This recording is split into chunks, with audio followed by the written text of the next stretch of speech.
오늘은 이 말씀을 가지고 예수 그리스도로부터의 편지, 예수 그리스도로부터의 편지. 누구로부터의 편지요? 예수 그리스도. 네. 이 제목만 들어도 여러분 사실은 설레야 돼요. 예수 그리스도로부터의 편지. A letter from Jesus Christ. 오늘 이제 이 말씀을 준비하면서 어떻게 보면 요한계시록은 목사님들이 잘 안 건드려요. 쉽게 말해서. 왜냐하면 잘못 건드렸다가 거기서 헤어나질 못해요. 그래서 저도 이렇게 발을 담갔다가 뺄지도 몰라요.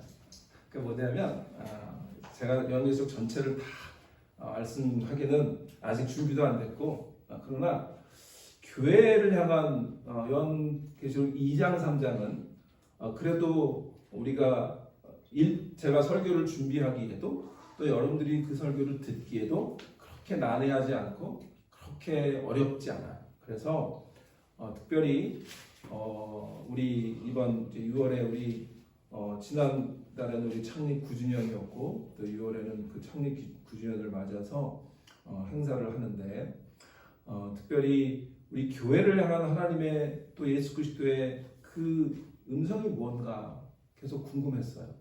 그걸로 기도하는데 하나님께서 계속해서 왜냐하면 계시록을 이걸 말씀을 봐요, 말아요 이렇게 고민을 많이 했어요. 근데 그래도 교회를 향한 하나님의 음성, 예수 그리스도의 말씀이 계시록에 구체적으로 이렇게 말씀해 주신 게 있어서 그 말씀을 보기로 했습니다.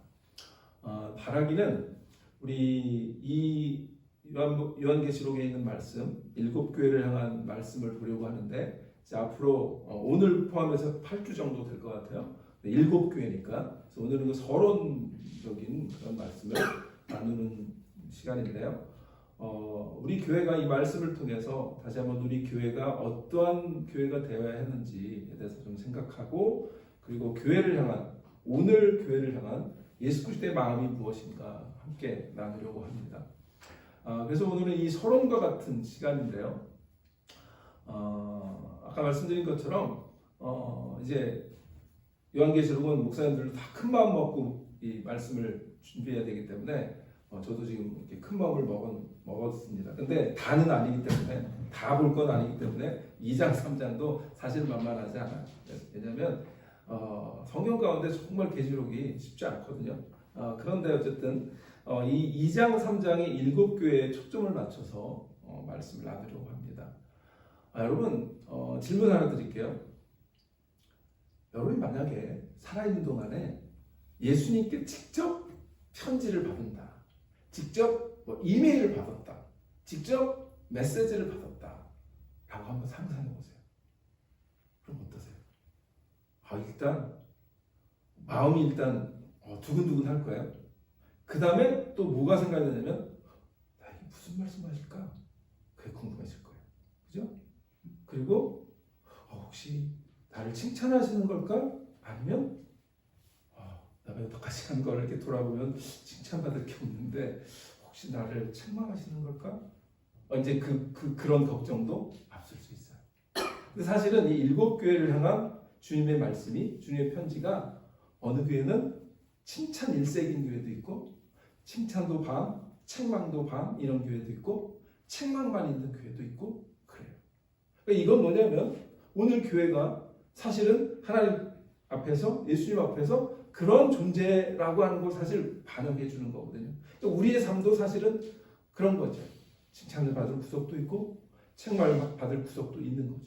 그래서 우리는 그 말씀을 한번 우리가 되새기면서 오늘 우리 개인으로서의 교회, 우리가 다 그리스도의 몸이잖아요. 그러니까 개인으로서의 교회도 있고 그 다음에 공동체로서의 교회도 우리인데 우리를 향한 하나님의 음성, 예수 그리스도의 편지는 어떤 내용일까 궁금해하면서 오늘 말씀을 앞으로 한 8주에 걸쳐서 말씀을 함께 들었으면 좋겠습니다. 요한계시록은요 예수님을 통해서 하나님의 계시가 드러난 책이죠. 그래서 요한계시록이죠. 그런데 사실은 요한계시록은 계시만은 아니에요. 편지예요, 편지. 그리스도께서 그의 사랑하는 교회에게 보내는 쉽게 말하면 러브레터, 사랑의 편지인 거예요. 그래서 오늘도 그러면 2000년 전에 사도 요한이 하나님의 환상 가운데 계시를 받아서 기록한 이 말씀이 오늘 우리에게도 과연 적절하고 여전히 유효하고 그런 말씀일까? 우리는 그런 생각을 좀 해봐야 돼요. 2000년 전에 그 소아시아 지역에 있는 교회들을 하나님께서 예수님께서 사도 요한을 통해서 말씀하신 그 말씀은 알겠어요. 그러나 그게 뭐 오늘 2000년이 지난 오늘 우리에게 과연 그 말씀이 적합할까? 여전히 유효할까? 그런 생각을 우리가 하는 거죠. 그런데 사실은 성경은 오늘 잠깐 읽은 구절에도 지금도 계시고 전에도 계시고 앞으로도 계시고 그분의 말씀이거든요. 그래서 그 말씀은 여전히 오늘 2024년 6월에도 유효한 말씀인 줄 믿으시기를 바랍니다. 자, 그래서 오늘 이 말씀 우리가 보면서 이제 오늘은 이제 4절부터 6절만 봤는데요. 뭐 1장 1절부터 쭉 봤으면 좋겠지만 제가 이 요한계시록 전체를 강의하려고 하는 게 아니니까 4절로 6절에 보면 내용들이 이래요. 마치 여러분 우리 이제 에베소서 공부하고 있잖아요. 토요일마다. 그러니까 바울의 다른 서신들처럼 비슷한 편지형 형식을 갖고 있어요. 그래서 은혜와 평강이 너에게 있기를 원하노라 이런 형식이 있잖아요. 그러니까 이건 분명히 편지라는 얘기예요. 그래서 이 편지를 받은 7 교회들에게 은혜와 평강을 인사말을 하면서 편지를 보내는 사람이 누구라고 얘기하고 있어요? 나 요한은 이렇게 얘기하고 있죠. 요한은 누구예요? 예수님의 가장 사랑받았던 사도 요한. 그래서 사도 요한이 보낸 이 기록한 책이 계시록이에요. 여러분 예수님의 제자 중에 제일 늦게까지 제일 오래 산 사람이 누구예요? 요한이에요. 물어보면 뭐 당연히 요한이라고 대답하셔야죠. 지금 요한을 우리가 얘기하고 있으니까 요한이 제일 오래 살았어요. 그래서 제일 오래 살았고 늦게까지 복음을 전하고 그리고 이제 우리가 다음 주에 첫 교회 에베소 교회 우리가 에베소 공부하잖아요. 그래서 제가 그 연결을 좀 시키는 거예요. 에베소 교회에서 목회했어요. 혹시 이 사실을 오늘 처음 하시는 분 있을 수도 있는데 에베소 교회 누가 세웠어요? 사도 바울이 세웠어요. 전도여행 3차 전도여행 중에 에베소 교회를 세웠어요. 그 다음에 에베소 교회를 떠나고 그의 후임자가 누구로 갔을까요? 사도 바울의 제자가 누구죠? 디모데. 디모데가 쉽게 말하면 저처럼 2대 목사예요. 에베소 교회 2대 목사가 디모데예요. 마침 저희 아들도 디모데인데 어쨌든 그 디모데가 2대 목회를 하다가 그 다음에 또 디모데는 다른 곳으로 가고요. 3대 목사로 누가 왔어요? 사도 요한이요. 그러니까 사도 요한이 에베소 교회에서 죽을 때까지 목회를 하다가 사실은 에베소 교회에서 죽은 건 아니고 감옥에 갇혀서 죽었겠죠. 지금 반모섬에 유배돼서 하나님의 계시를 받은 거거든요. 그러니까 지금 사도 요한은 이 반모섬이라고 하는 곳에서 7 교회를 향해서 편지를 쓰고 있는 거예요. 자, 그러면 지금 요한이 지금 편지를 쓰고 있다라고 했는데 오늘 말씀 제목이 뭐라고요? 예수 그리스도로부터의 편지. 4절 한번 볼게요. 다시 4절 보면 뭐라고 나오죠? 요한이라고 했는데 제가 지금 제목은 요한의 편지 그래야 되는데 예수 그리스도의 편지 그렇게 얘기했어요. 자, 그러면 왜 그런가? 오늘 그걸 얘기를 좀 나눌게요. 자, 그러면 이 편지라고 하는 거예요. 편지라고 하는 말이 왜 중요할까? 편지는 보내는 사람이 있고 받는 사람이 있는 거예요. 그렇죠? 그러면 또 편지는 또 뭐가 특징이죠? 보내는 사람의 마음이 담겼고 뜻이 담긴 거죠.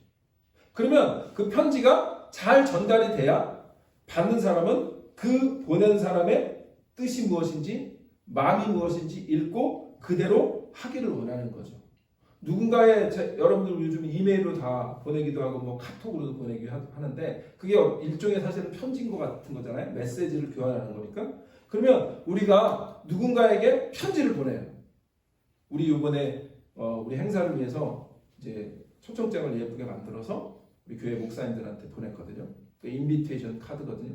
그럼 그게 하나의 메시지인 거예요. 그럼 거기에 우리의 마음이 담겼고 우리가 뭘 하려고 합니다. 참석해 주세요. 라고 하는 뜻이 담긴 거죠. 그러면 그 뜻을 읽는 사람은 어떻게 하는 거죠? 반응을 하는 거예요.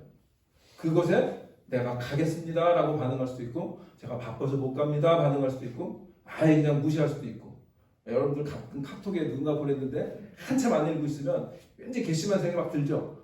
내 말을 무시한 건가? 읽고 요즘 뭐 읽씹이라고 그러잖아. 읽고 씹는 건가? 뭐 이런 그런 표현도 하는데 자 편지는 그런 거예요. 편지는 그렇기 때문에 누군가의 마음이 담긴 거고 그리고 그 마음을 잘 읽어내야 되는 거죠. 그래서 그 마음을 잘 읽어내서 어떻게 해야 되는 거예요? 그 마음을 잘 그대로 따르는 것 그게 중요한 거죠. 그래서 요한계시록은 예수님의 마음이 담긴 편지인 것을 우리가 기억하면서 말씀을 함께 나눠야 됩니다. 자 그러면 이게 편지이기만 할까? 아니에요. 계시이기도 해요. 자 우리 1장 2절 그 다음 우리 보시면 1절 2절 보겠습니다. 오늘 읽지 않았지만 1절 2절 보면 뭐라고 나오죠? 예수 그리스도의 계시라고 나오죠. 그러니까 계시록인 거예요. 그리고 그런데 그 계시를 뭐예요? 그 종 요한에게 보내며 알게 하신 것이라. 그래서 요한이 예수님의 계시를 받은 거죠. 그러니까 뭐예요? 요한이 받아서 보냈지만 요한의 편지가 아니라 누구의 편지? 예수님의 편지다. 그래서 2절에도 보면 요한은 하나님의 말씀과 예수 그리스도의 증거 곧 자기가 본 것을 다 증언하였다 그렇게 얘기합니다. 그리고 뭐라 그래요? 이건 또 계시기도 하지만 또 하나는 뭐예요? 예언이기도 해요. 그래서 3절에 보면 뭐라고 나오죠? 이 예언의 말씀을 읽는 자와 듣는 자가 그 가운데서 기록한 것을 지키는 자는 복이 있나니 때가 가까우니라. 자 그러니까 요한계시록은요 편지예요. 그런데 어떤 형식을 띠고 있는 편지냐면 계시와 예언의 형식을 띠고 있는 편지인 거예요. 그래서 어려워요. 편지가 그냥 심플한 메시지면 좋겠는데 거기에 예수님의 그 깊은 비밀이 담긴 계시도 있고 그 다음에 역사적으로 앞으로 일어날 예언에 대한 일도 있고 그러다 보니까 그 두 가지 내용들이 함께 예수님의 마음과 버무려져 갖고 기록된 책 그게 계시록이다 보니까 계시록을 막 어렵게 느낄 수 있는 거죠. 자 어쨌든 제가 얘기하려고 하는 건 뭐냐면 이게 예수님의 편지다라는 거예요. 자 그러면 이 편지는 제가 아까 말씀드렸어요. 소아시아에 있는 그 7 교회를 향한 예수님의 편지라고 얘기를 드렸어요. 자 그러면 진짜 이 편지가 앞으로 우리가 이제 7주 동안 보는 이 편지가 과연 오늘 우리에게도 어느 정도의 어떤 의미가 있는지 생각하면서 읽어야 됩니다. 그러니까 요한계시록은 기본적으로 그 당시에 실제 했던 그러한 소아시아라고 하는 지역, 소아시아라고 하는 지역은 어디냐면 지금의 터키에. 자, 여러분 여기 보시면 왼쪽에 이 장화 같은 이탈리아가 있죠. 그리고 이 지중해예요. 그리고 이제 오른쪽에 보면 이렇게 이 중간에 있는 섬이 이제 그리스 이쪽이고요. 그다음에 오른쪽에 아시아와 유럽을 잇는 그 약간 조그만 그 지역이 있죠. 그리고 오른쪽에 그 수많은 그 이름이 적혀 있는 도시, 그 지역을 그때 당시에 뭐라 그랬냐면 소아시아라고 했어요. 소아시아. 그러니까 그 지역이 이제 아시아, 거기서부터 아시아가 시작되잖아요. 그러니까 어떻게 보면 아마 마이너 에이시아, 그러니까 작은 아시아다 이렇게 불렸던 것 같아요. 어쨌든 그래서 그 지역에 있는 실제 했던 교회. 자, 그래서 그 다음 페이지를 보시면 이렇게 빨간 글로 이렇게 돼 있는데 맨 왼쪽에가 반모라고 하는 섬이에요. 판모스. 그 다음에 그 섬으로부터 이렇게 빨간 그 지역을 따라 아마 이 계시록이 전달됐을 거예요. 그런데 그 순서대로예요. 에베소부터 쭉 해가지고 라우디게아 교회까지 쭉 연결되어져 있는 7교회가 있어요. 그러니까 실제적으로 이 7교회가 역사적으로 실제했기 때문에 오늘 우리에게 이 편지는요, 사실은 의미가 없는 편지가 아니고 정말 우리에게도 역시 유효하고 역시 오늘도 그 말씀이 우리에게 주시는 예수님의 말씀이다 하는 사실이에요. 자, 7교회죠. 7이라고 하는 숫자는 성경에서 이제 이스라엘 사람들에게 뭐예요? 완전함을 뜻해요. 그러니까 이 완전함을 의미하는 7교회는 쉽게 말하면 모든 시대에 걸친 교회 전체를 대표할 수 있는 거예요. 그러니까 이스라엘 민족들이 숫자에 굉장히 민감한 민족이었던 것 같아요. 숫자가 상징하는 것들이 많아요. 3이라는 숫자, 7이라는 숫자, 12이라는 숫자, 이런 것들이 굉장히 의미를 갖고 있는데 7이라는 숫자는 완전한 숫자이기도 하고 하나님을 표현하기도 하고 그래요. 그래서 이제 나중에 우리가 보겠지만 7영, 오늘 본문에 7영이라고 하는 표현도 있잖아요. 그 7영은 성령을 말해요. 근데 그럼 성령이 7개, 뭐 7분이야? 그게 아니라 7이라고 하는 자체가 하나님의 완전성을 보여주기 때문에 7영이다 그러면 성령을 말해요. 자, 어쨌든 그건 이제 그렇고요. 자, 7교회는 그래서 완전을 뜻하기 때문에 오늘 우리 교회, 우리 지금 역사적으로 있는 이 교회들을 대표하고 있는 거예요. 그리고 왜 그러면 이 메시지가 오늘 우리에게도 유용할까? 왜냐하면 그 7교회를 향한 그 메시지 자체가 굉장히 유니버설해요. 보편적이에요. 그러니까 그때만 필요한 어떤 그 상황에 매몰되어 있지 않고요. 오늘 우리에게도 똑같이 일어나고 있는 문제들을 그대로 보낸 편지, 그 내용을 얘기하신 메시지이기 때문에 오늘 우리에게도 여전히 유효한 메시지다. 그리고 아까 말씀드린 대로 이 계시록은 예언이 담겼다 했죠. 예언은 뭐죠? 앞으로 일어날 일입니다. 그러니까 2000년이 지난 이후에 오늘 이 시대에 일어날 일까지도 하나님께서는 그 말씀 속에 담아놓고 계시는 거죠. 그러니까 예언적인 성격이기 때문에 역시 이 말씀은 오늘 우리에게도 유효하고, 그리고 아까 말씀드린 것처럼 여기에 남긴 말씀들이 여전히 벌어지고 있는 문제들인 거예요. 그래서 그 말씀은 오늘 우리에게도 필요한 말씀이고 우리에게 향한 주님의 마음이고. 자, 이런 여러 가지 것들을 보면 이 7교회와 우리가 무관하지 않다는 거죠. 그게 키포인트예요. 그 7교회는 곧 우리의 모습이라는 거죠. 그래서 우리의 모습 속에서 그 7교회 편지를 읽으면서 우리 모습을 되돌아보고 하나님께서, 주님께서, 예수님께서 오늘 우리 디사이플 교회는 어떤 모습이 되기를 원하시는지를 돌아보자 라는 것이 오늘 이 말씀을 나누는 가장 중요한 목적입니다. 자, 그럼 오늘 본문으로 다시 돌아가 보면 4절을 보겠습니다. 4절에 보니까 요한은 그러면서 요한은 예수님의 마음을 그대로 담은 거예요. 아시아에 있는, 그죠? 지금 아시아에 있는, 아까 그 지역에 있는 7교회에게 편지하노니라고 얘기하고 있죠.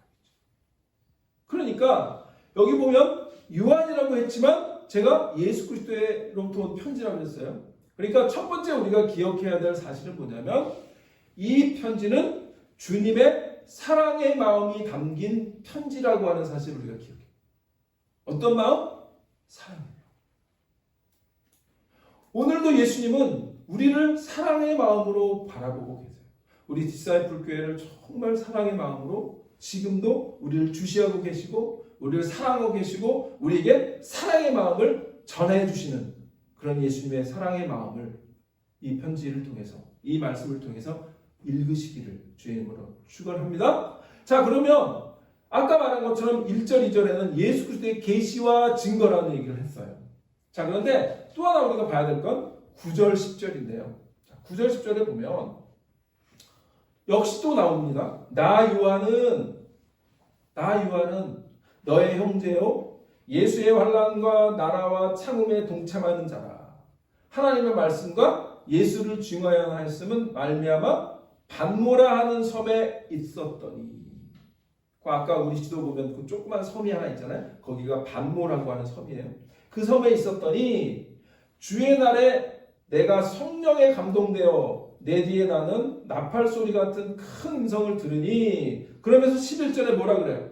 이르되 내가 보는 것을. 자, 그러니까 이 반모라고 하는 섬에 사도 요한이 유배되어 있는데, 감옥이라고 하는 갇혀 있는데, 하나님이 예수 그리스도께서 계시 가운데 요한에게 나타나셔서 뭐라고 말씀하는 거예요?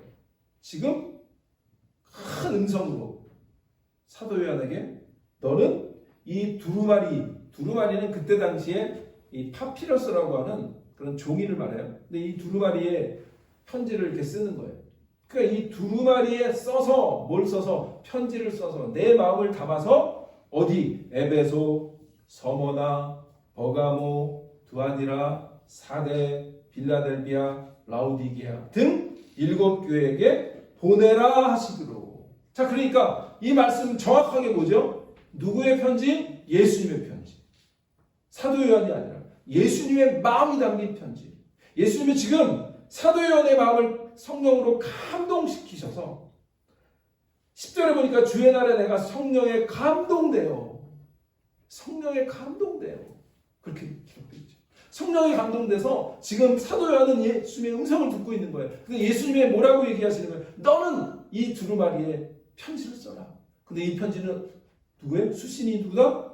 아시아에 있는 7교회. 에베소, 서머나, 버가모, 두아디라, 사데, 빌라델비아, 라우디게아 그 교회에 빨리 이 나의 마음을 담은 편지를 써서 보내라. 그 얘기를 하고.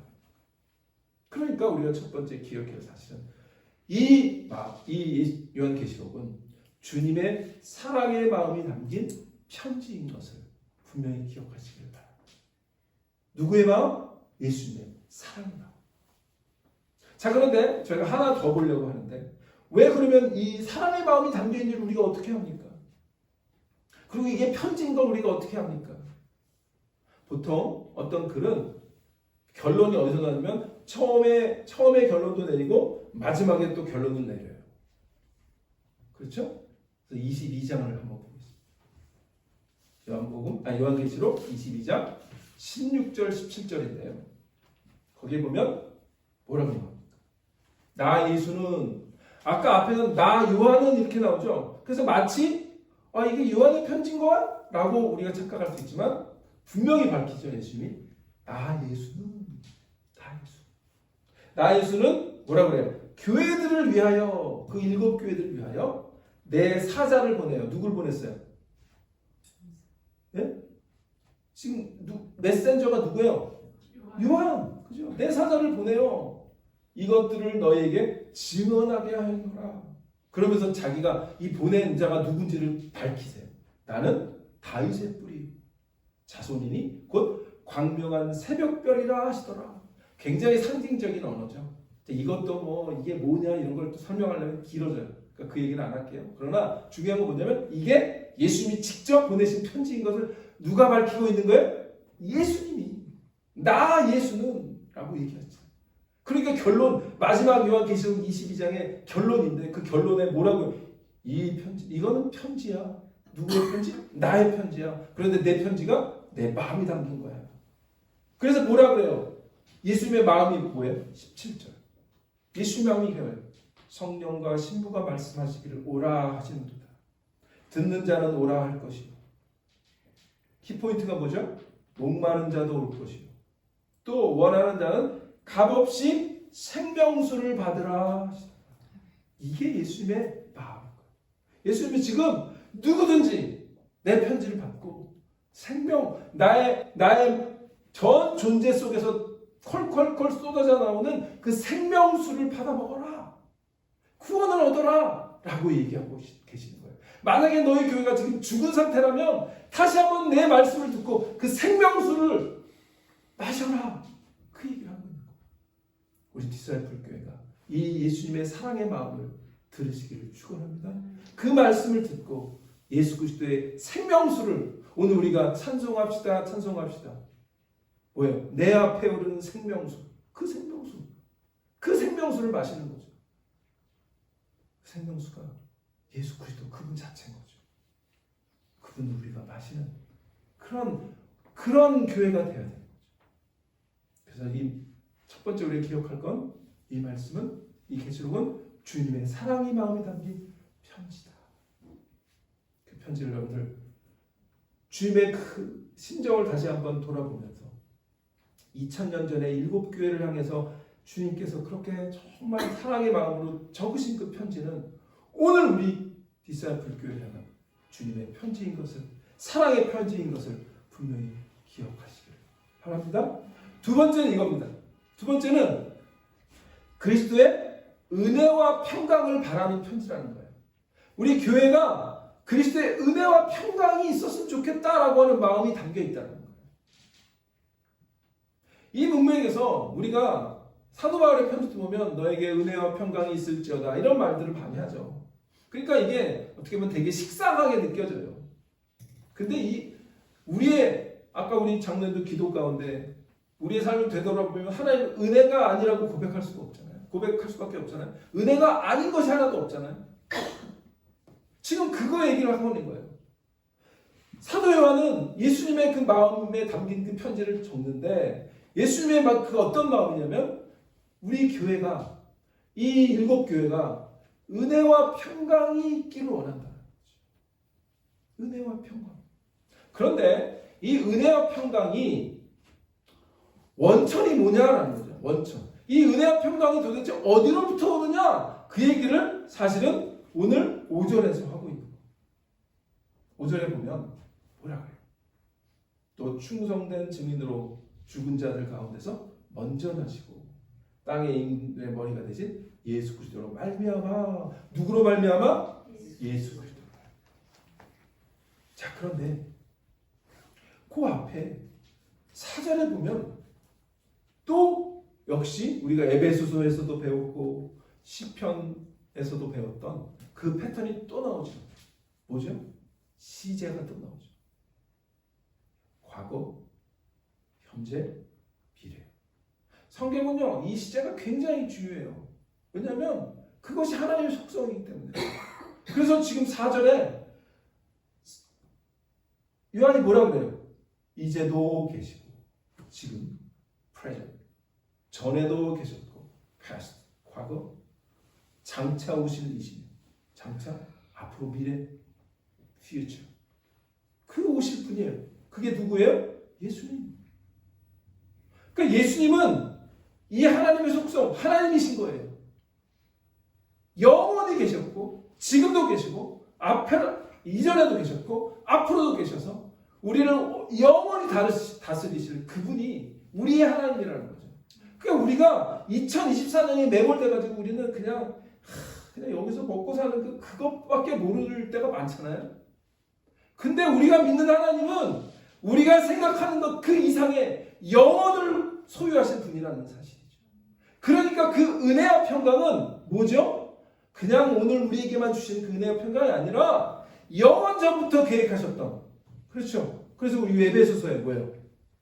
태초부터 예정하신 그 말씀하는 거 아니에요?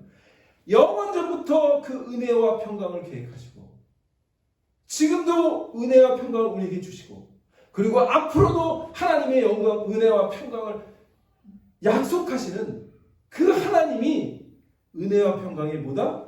원천이시다라고 얘기하고 그분이 우리의 은혜와 평강을 주시는 그런 분이신 것을 분명히 기억하시길 바랍니다. 5절에 우리가 보면 또 예수님이 어떻게 우리의 은혜와 평강을 회복하시는지를 정확하게 얘기하는데 뭐냐면 예수님의 완전하심을 보여주죠. 앞에 있는 미래, 과거와 현재와 미래가 예수님의 영원성을 얘기한다면 오늘 말씀이 좀 어려울 수 있어요. 자, 앞에 전에도 계시고 지금도 계시고 앞으로도 오실 그분은 예수님의 뭐 얘기해요? 영원하신 영원성을 얘기해요. 자, 그 다음에 5절에 있는 예수님이 또 세 가지 얘기를 해요. 그 세 가지는 예수님의 완전하심을 얘기해요. 어떤 완전하심? 첫 번째 뭐야? 충성된 증인. 이 얘기가 뭘까요? 충성되셨다라고 하는 건 faithful 하다는 거예요. faithful witness라는 거죠. 그러면 예수님이 뭐죠? 이 땅에 오신 이유가 뭐예요? 예수님은 이 땅에 오셔서 하나님의 뜻을 증거하기를 원하신 거죠. 그래서 오셔서 처음부터 하신 게 뭐죠? 회개하라. 천국이 가까이. 그죠? 예수님은 그 천국의 본질을 가지고 오셨고 그 본질을 설명하셨고 가르치셨고 그리고 그 본질을 삶으로 살아내신 분이에요. 어떻게 마지막에 뭘로 살아내셨죠? 그게 그 다음 나오죠. 죽은 자들 가운데서 먼저 나시고 하나님의 나라라고 하는 그 어마무시한 복음을 예수님이 오셔서 말씀으로만 하지 않고 삶으로 살아내시고 증거하시고 보여주셨어요. 그게 뭐예요? 예수 그리스도의 십자가 죽으심이에요. 그리고 죽은 자가 이제 먼저 나셨다는 게 뭐냐면 첫 열매. 영어 성경은 first fruit라고 나와요. 첫 번째 열매. 그러니까 죽은 자 가운데 처음으로 부활하신 분인 거죠. 그래서 우리는 예수 그리스도를 믿는 자들은 뭐예요? 그분의 부활하심을 따라서 앞으로 부활의 소망을 갖고 사는 거예요. 그러니까 예수님이 첫 열매고 우리는 둘째, 셋째 이렇게 열매가 되는 거예요. 그렇죠? 그러니까 지금 죽은 자들 가운데 먼저 나심으로 복음을 증명하시고 살아내셨어요. 그 다음에 그 복음의 클라이막스가 뭐예요? 땅의 임금들의 머리가 되신 거예요. 어떻게 하신 거예요? 부활하시고 하나님께 우편에 앉으시며 모든 나라를 다스리는 통치자로 어떻게 보면 군림하신 거죠.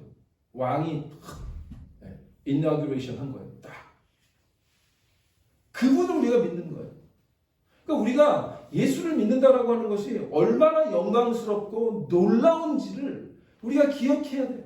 그러면 한순간도 그냥 막 살 수가 없어요.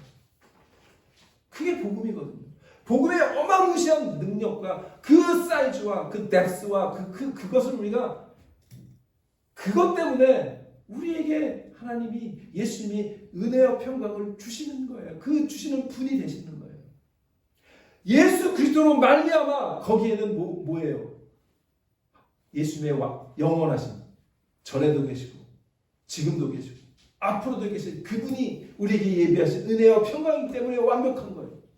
그리고 그분이 완전한 삶을 사셨기 때문에 하나님의 뜻을, 하나님의 복음을, 하나님 나라를 이 땅에 오셔서 증거하시고 살아내시고 그리고 결국은 뭐예요? 모든 나라를 통치하시는 분으로 부활하셨기 때문에 그렇기 때문에 그분이 예비하신 그분이 우리에게 주시는 은혜와 평강은 우리가 상상할 수 없는 놀라운 은혜와 평강인 줄 믿으시기를 바랍니다. 그 은혜와 평강을 오늘 우리 디사이플 교회에게 주님께서 주시기를 원하신다. 믿으십니까? 또 하나 거기 보면 4절 하반절에 그의 보좌 앞에 있는 7 영과 제가 아까 7은 뭐라 그랬어요? 완전. 그래서 여기서 7 영은 성령을 말해요. 그러니까 이런 놀라운 은혜와 평강은 교회가 놀라운 은혜와 평강이 회복되는 건 오직 뭐예요? 성령의 능력 안에서만 가요.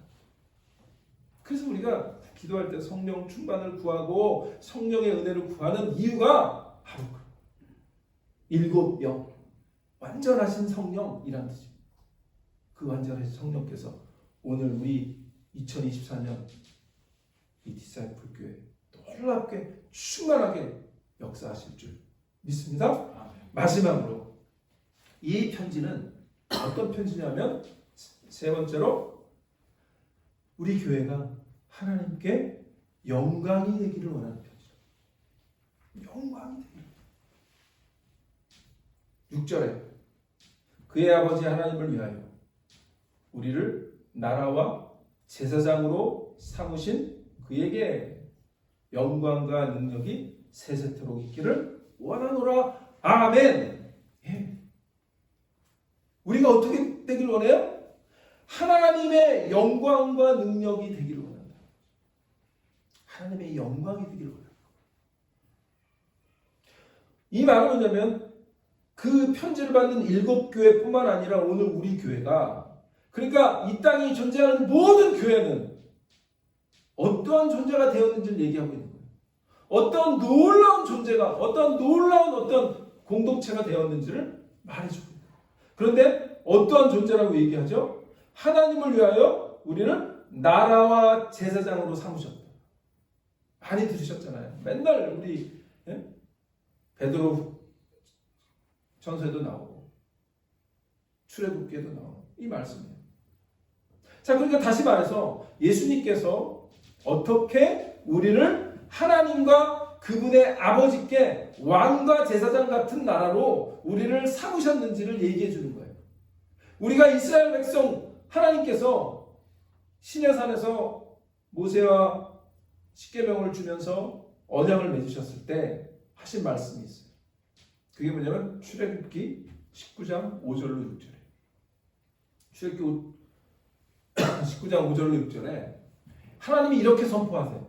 모세를 향해서, 그리고 이스라엘 백성을 향해서 십계명을 통해서 언약 백성으로 다시 한번 계약을 하시면서 세계가 다 내게 속하였다. 이건 어마무시한 선포예요. 하나님이 지금 자신의 스케일을 얘기해 주고 계시는 거예요. 세계가 다 내게 속하였나니 너희가 내 말을 잘 듣고 내 언약을 지키면 너희는 모든 민족 중에서 내 소유가 되고 You belong to me 예요. 너는 내 거가 될 거야 이제. 그 얘기를 하는 거예요. 그리고 뭐라 그래요? 너희가 내게 대하여. 지금 오늘 읽었던 그 말씀 똑같죠. 하나님에 대하여, 내게 대하여 똑같은 얘기죠. 내게 대하여. 그 내게 대하라고 하는 말은 영어는요, for God이에요. for me예요. 나를 위하여라는 뜻이에요. for me. 내게 대하여 제사장 나라가 되고 거룩한 백성이 되리라. 나는 이 말을 이스라엘 자손에게 전할지니라. 너는 이 말을 이스라엘 자손에게 전할지. 그러니까 지금 뭐예요? 요한이 예수님의 말씀을 받아서 7교회에게 전하는 거랑 패턴이 똑같죠. 모세가 시내산에서 하나님의 말씀을 받아서 이스라엘 백성에게 전하는 거랑 똑같은 거죠. 하나님은 항상 이렇게 대언자들을 삼으셔서 우리에게 말씀을 원하시는 거예요. 그러니까 제가 부족하지만 디사이플 교회 목사가 됐다라고 하는 거는 여러분에게 대언자가 되는 거예요. 그러니까 제가 아무리 여러분들 들을 때 어떨 땐 저 설교가 졸립기도 하고 그럴 수 있어요. 그러나 나를 하나님께서 세우셨기 때문에 그 말씀을 대언하는 거죠. 그러면 여러분들은 그 말씀을 하나님의 말씀으로 받고 아멘하고 그 말씀을 순종하는 것. 그게 하나님이 원하시는 그림이고 교회인 거예요. 아멘 안 하시네요. 아멘. 저도 이스라엘 백성이, 모세가 이스라엘 백성 가장 길게 설교한 게 뭐죠? 신명기거든요. 이 신명기 긴 설교를 이스라엘 백성 중에 하나도 졸지 않은 백성이 없을 거라고 생각을 안 합니다. 그러니까 거기서 위로를 받아요. 제 말씀이 항상 홈런을 치거나 그러지 못해요. 제가 무슨 4번 타자도 아니고. 그러나 가끔 여러분의 귀에 들리면 그 말씀을 마음에 새기시기를 축원합니다. 그래야 그 말씀이 여러분들을 살리는 거예요. 하나님의 말씀은 그거예요. 하나님의 말씀은 이전에도 계셨고 지금도 계시고 앞으로도 계실 그 말씀을 누군가를 통해서 우리에게 전하시는 거예요. 편지라고요. 오늘 이 말씀을 제가 여러분들에게 대신해서 읽는 거예요. 그 편지를 통해서 예수님의 마음을 잘 읽으시기를 축원합니다. 그런데 그 편지의 내용이 어떻게 되기를 원하신다?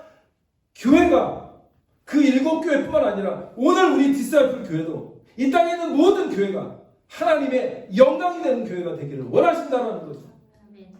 우리가 그런 교회가 되기를 하나님께 기도하고 나아가는 그런 교회가 됐으면 좋겠습니다. 아멘. 그런 교회가 됩니다.